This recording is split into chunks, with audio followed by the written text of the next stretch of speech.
જય હિન્દ દોસ્તો। ઘણા દોસ્તોનો પ્રશ્ન હોય છે કે ભરતી ક્યારે આવશે। દોસ્તો ભરતી 2 મહિના પછી આવી જશે। શું તમે દોડ માટે તૈયાર છો? ચલો દોડ માટે તૈયાર છો તો શું તમે એક્ઝામ દેવા માટે તૈયાર છો? એક્ઝામ પાસ કરવા માટે તૈયાર છો? ભરતી આજ આવે કે કાલ આવે, પહેલાં આપણે તૈયાર રહેવું જોઈએ। એવા વ્યક્તિ પ્રશ્ન કરે છે કે જે તૈયાર જ નથી।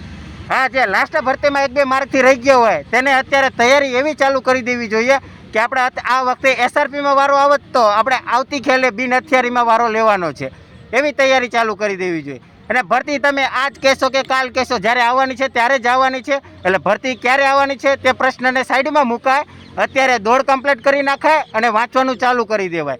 બંને ટોપ લેવલનું હોવું જોઈએ અને પછી પ્રશ્ન કરાય કે ભરતી ક્યારે આવશે। અને દોસ્તો આનો જવાબ એક જ રહેશે, ભરતી આવવાની છે એટલે ફાઇનલ જ છે।